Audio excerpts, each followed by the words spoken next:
Packing রাজহাঁসের খামার দিয়ে পরিবারের সচ্ছলতা এনেছেন আব্দুল আজিজ। খামারের নাম দিয়েছেন বাপ বেটার খামার। মা বাবার দোয়া, মায়ের ভালোবাসা, মায়ের স্নেহ, বাবারও ভূমিকা আছে। তাই আমি আমার প্রতিষ্ঠানের নাম বাপ বেটা রাজহাঁসের খামার দেওয়ার সিদ্ধান্ত নেই। 50টি হাঁস দিয়ে নতুন করে শুরু করার পথে অল্প দিনে শিখে যান পেকিং রাজহাঁস লালন পালনের যাবতীয় পদ্ধতি। বর্তমানে তার খামারে আছে 152টি বিক্রি উপযুক্ত রাজহাঁস। 50টা হাঁস নিয়ে শুরু করি, ওখান থেকে আজকে 150 হাঁস ইনশাল্লাহ হয়ে গেছে। করোনাকালীন সময়ে ঢাকায় চাকরি হারিয়ে গ্রামে ফেরেন আব্দুল আজিজ। শুরু করেন রাজহাঁসের খামার। তবে প্রথম দিকে কিছুটা লসের মুখে পড়তে হয় তাকে, তবুও থেমে যাননি এই উদ্যোক্তা।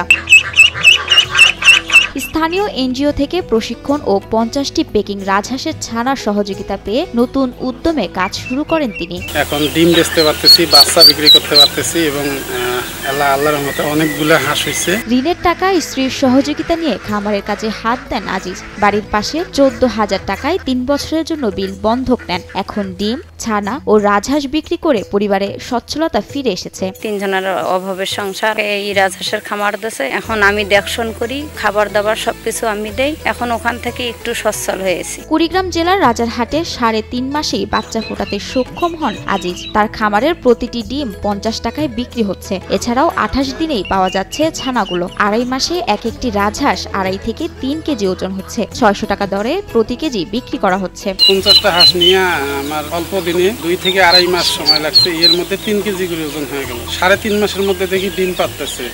ডিমের থেকে এবার ইনকিউবেটরের মাধ্যমে বাচ্চা ফুটাইতে পারলাম। ওজনে বেশি হওয়ায় গ্রামের কয়েকজন মিলে রাজহাঁস কিনে ভাগ করে খাচ্ছেন। দেশি হাঁসের চেয়ে পেকিং হাঁসের মাংস তুলনামূলক বেশি হয়। এছাড়া এর স্বাদও বেশি বলে জানান এলাকাবাসী। সেখান থেকে একটা হাঁস নিয়ে 5 কেজি ওজন নিয়ে 5 ভাগ করি, তার 1 ভাগ নিছি, বাড়িতে 1 ভাগ নিয়ে আনি রান্না করিয়ে খাসি, খুব স্বাদ পাচ্ছি। পেকিং রাজহাঁসের রোগ প্রতিরোধ ক্ষমতা অনেক বেশি, অল্প খাবারে দ্রুত বড় হয়। ফলে এই রাজহাঁস পালনে খামারিরা আর্থিকভাবে বেশি লাভবান হচ্ছেন বলে দাবি করেন রাজারহাটের এনজিও কর্মী সৌরভ সরকার। পেকিং জাতের হাঁসটা রোগ প্রতিরোধ ক্ষমতা অনেক ভালো এবং খাদ্যের তুলনায় এর বাড়ন্তটা ভালো। খামারিরা এটা পালন করে লাভজনক অবস্থায় নিজেদের খামারকে নিয়ে যেতে পারছেন। স্বল্প সময়ে বাড়ানো যায় পেকিং হাঁসের পরিধি। এই হাঁস পালনে নেই কোনো বাড়তি ঝামেলা ঝক্কি। লোকাল বাজারে এইটা বাজারজাতকরণ করা খুব সহজ বলে দাবি করেন এনজিও কর্মকর্তা বিদ্যুৎ কুমার সাহা। আমাদের যে অন্যান্য জাতের হাঁস আছে, চাষিরা এই পেকিং জাতের হাঁস পালনের জন্য উদ্বুদ্ধ হচ্ছে, কারণ এই পেকিং জাতের হাঁস পালন করে খুব দ্রুত মাংস বৃদ্ধি পায় এবং পাশাপাশি সময়ও কম লাগে। অল্প দিনে বেশি মাংস হয় এ চাষে অর্থনীতি ভালো হওয়ার সম্ভাবনা দেখছেন কর্তৃপক্ষরা। একই সাথে